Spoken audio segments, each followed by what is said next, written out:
Okay, we're back, and I have an order today for Alan in Utah, and this is a special order for me because he is also a YouTube creator, and let me just say that his channel is very cool, and it is a much better channel than anything I'll ever show you guys here. It's way more entertaining. The things that he's done are absolutely incredible. So I'm going to show you guys on the smartphone here. It'd just be easier to show you guys. So this is his channel. Apologize me in the background and my bed head.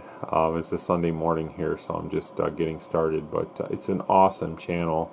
And if you go to the About, there's also a description that he writes about what he's doing and everything. And he has a patron.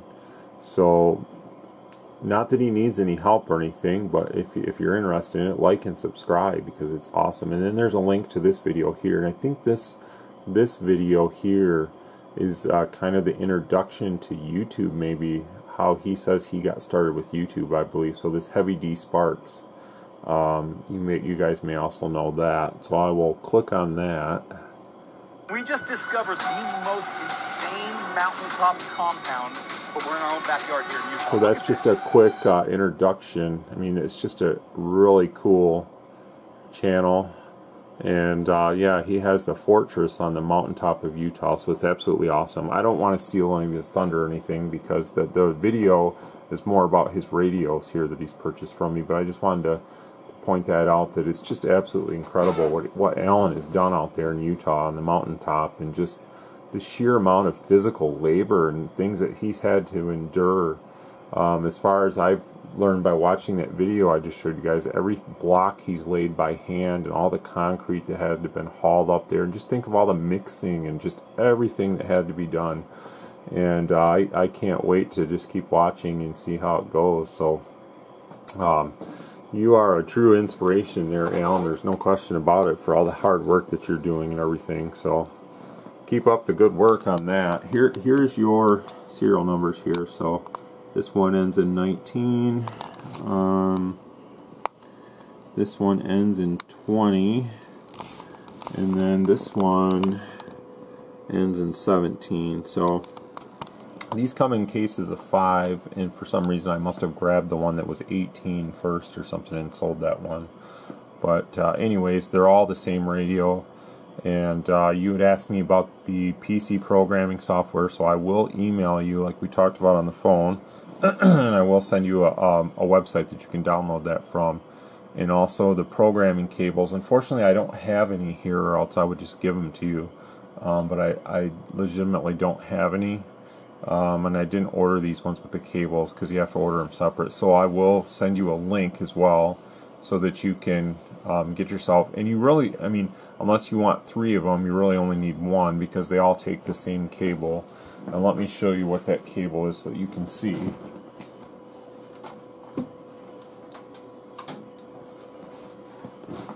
So this is the cable. It just has a USB end. And it may look a little different, the one that you get, but I think it's the same cable. And then this end plugs in the back of the radio. It's just, I don't know, about 3 feet or something. So that's basically what it is. I'm going to program them for you. It's just some stuff that I do.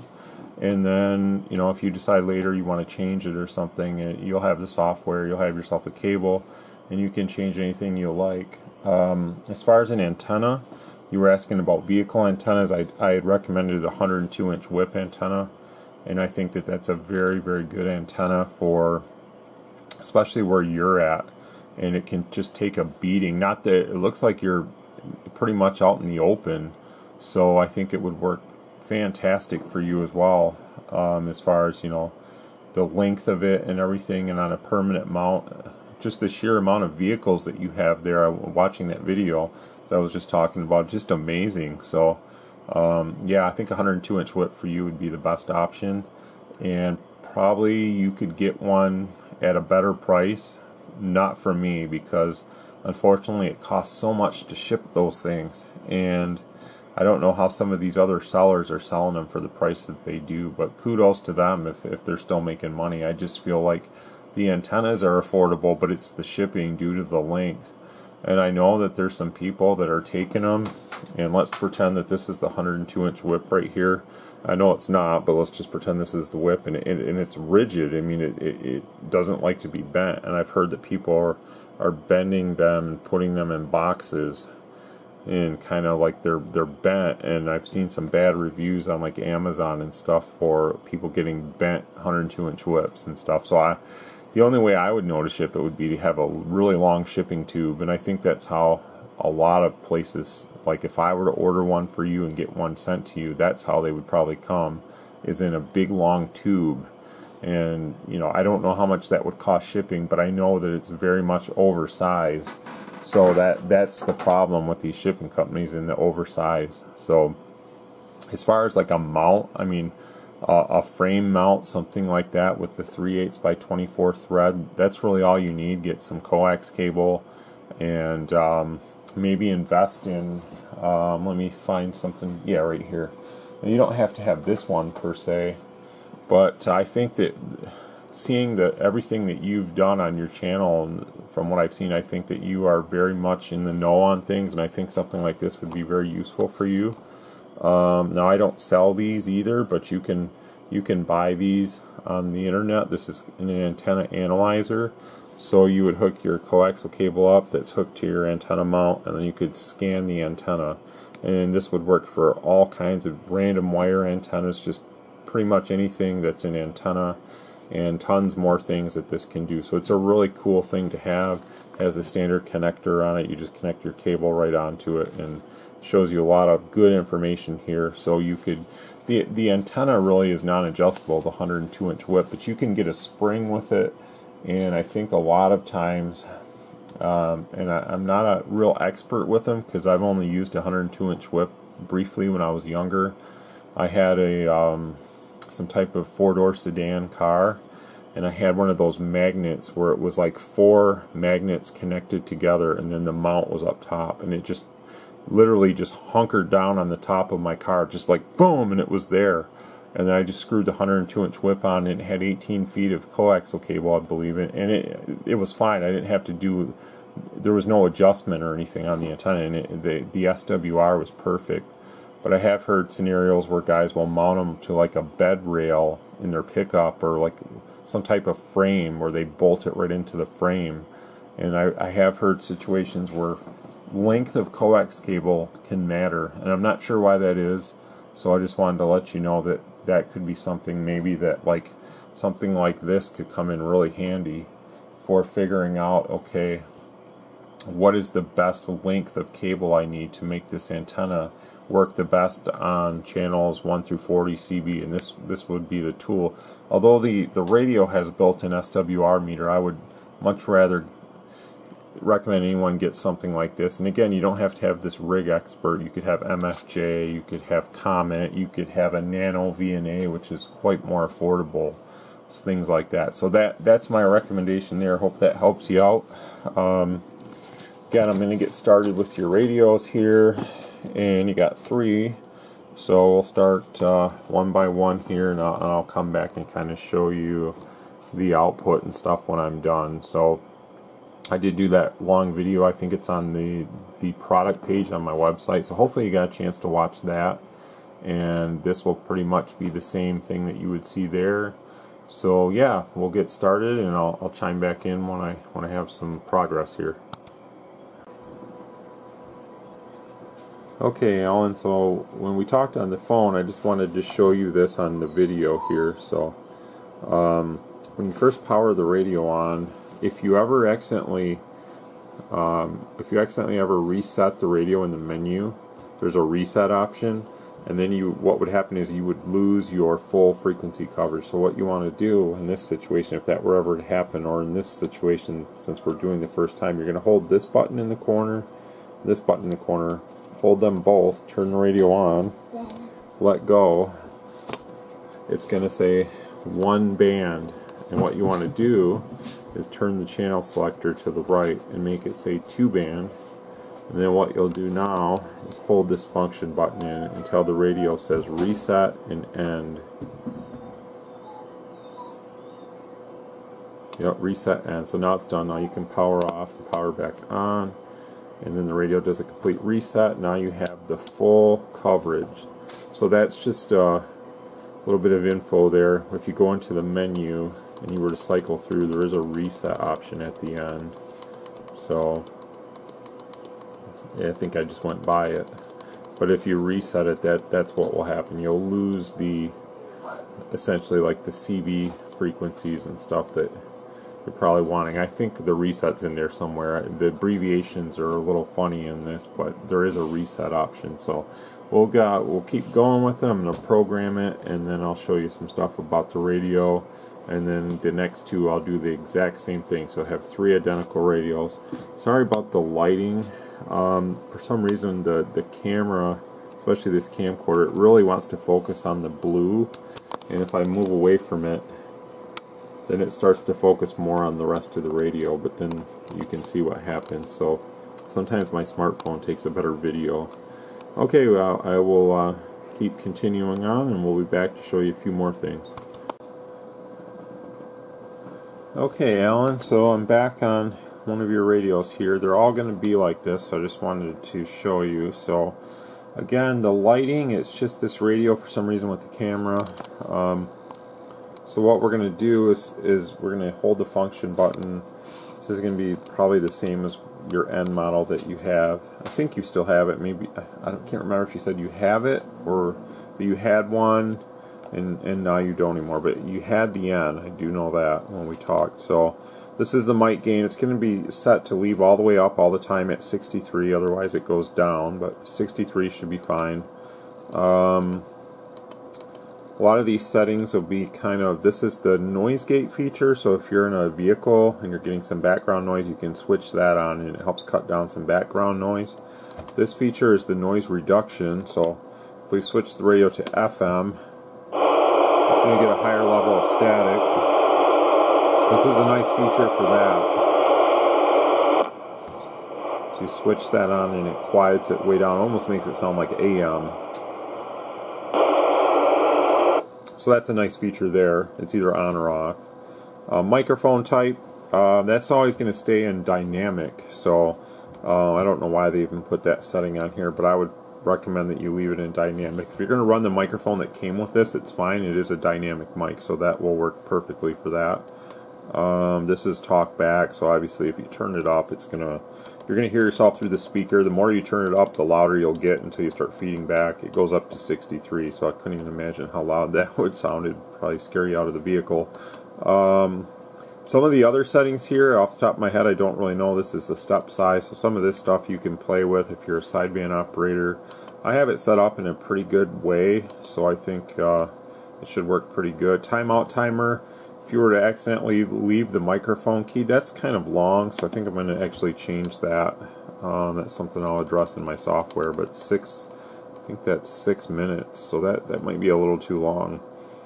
What that does, and it's probably easier to do in software, but what that does is it will automatically make the radio go out of transmission if you forget somehow, and say you're sitting on the microphone, or somehow the microphone just gets lodged in between like a center console or something. So we'll put it to like 3 minutes, and that will be better. SWR protection is on, so if the radio detects a standing wave ratio over 3, it will automatically allow the radio to stop transmitting. So that's pretty much it. A lot of this other stuff is a non-factor in a lot of ways. So what I'm going to do is let that do this. This is a standard operation, so I'm going to show you some of the stuff I programmed in. So remember I told you about the UK FM band. Now this is the band right here. We're in band A, so this is A through F. I know it's hard for you to see probably, but this is band A on the dial. So I have channels 1 through 40 are the UK FM band, and these channels would be for being in England.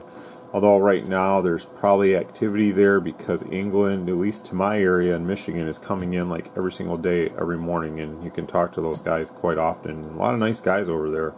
CB radio is very popular in United Kingdom. Then you can't see the channel selector, I'm sorry. You can program these up to 60. So your N model I don't think did that. So from this point, this would be where you would want to be an upper sideband, and this would be the amateur radio 12-meter band. I'm licensed to use these frequencies. I did hear activity yesterday on these frequencies, so the band was open. So that's that part. B is kind of just the default. C is the same. You know, you got some frequencies in there. And then D will be the standard 1 through 40 CB. But what I've done is programmed it to go up to 605. So you have from regular channel 1 all the way up to 27605. So that gives you some more range without having to turn the band selector. And you can always program these however you want. A through F, you can change the whole dynamic of the radio. You can make it for whatever you want it to be with the software.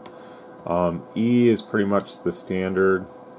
And then F, I programmed in, it's pretty much the standard up until number 40. And then I made this for the 10-meter upper sideband voice portion. So you have to be a licensed ham radio operator, which I am.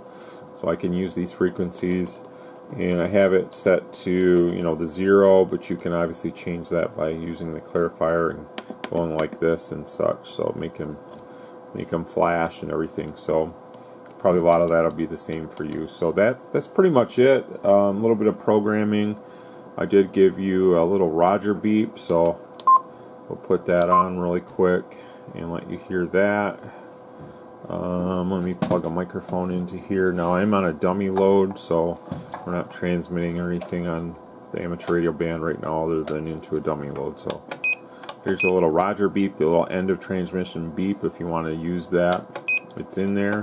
If you want to shut that off, you just tap the RB button on the little display, on the little push pad. So that part is done. So this radio is all set. We're going to go back to the standard mode, or band, I'm sorry, and we'll go to like 20. And I'm just going to show you the output of this one. They're all going to be the same. So I will address that in the software and put that timeout timer back to 1 minute 80 seconds, because I think that's going to be better. 3 minutes basically. So here's going to be our output. This is AM. These always have very good output. So this is AM with me speaking. So it's about a 50-watt radio on AM. Sorry. And sideband. Sideband is pretty close to the same. 123, 123. And then FM is about 40, which is right there. So all in all, it's a very nice performing radio. I think you're going to like it better than your N. So this one is done, and I'm going to get the next two ready, and I will save you the trouble of all the technical stuff. You can watch if you're interested in all that, you can watch the video that when you went to my website, there should be a video link on the description, and that will have everything that I do to these in there. And I have other videos on these on my YouTube as well. So I don't want to bore everybody, especially since you said you might mention my YouTube channel and my business on your page, which would be absolutely awesome if you would do that. But I don't want to bore a lot of people with this technical stuff that they probably don't really care about. So some guys only want radio for communication, and that's perfectly fine. That's the main purpose of it. But then some guys are also interested in a lot of the other stuff, like the real technical stuff on my equipment and all that. So I kind of do a little bit of both, but I won't do that with this video because I don't want to bore the general user with a lot of that stuff that they probably don't care about. But for me, it's important, and the radios, obviously, you know, they're going to perform very well. So with 102-inch whip antenna, it's going to do fantastic.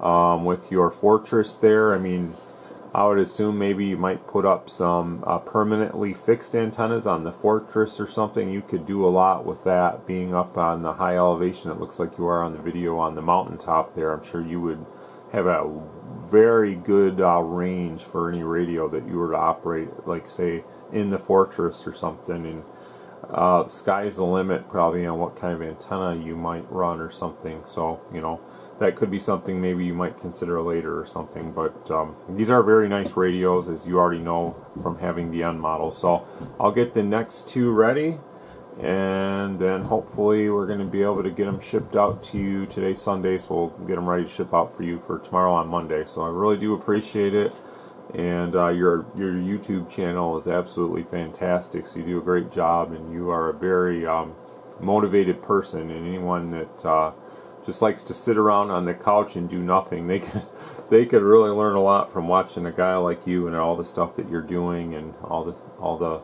stuff that you do on your own. It's just fantastic. So sometimes I feel that you know, with my work schedule and doing my business and stuff, that there's not a lot of time. But I mean, just looking at what you're doing, it just seems like, you know, you got to make the most of your time, and it really seems like that's what you're doing. So kudos to you again, and thank you very much for the order. And I'll send you an email with all the information, and then you should get a tracking update tomorrow. So take care, everybody, and 7-3.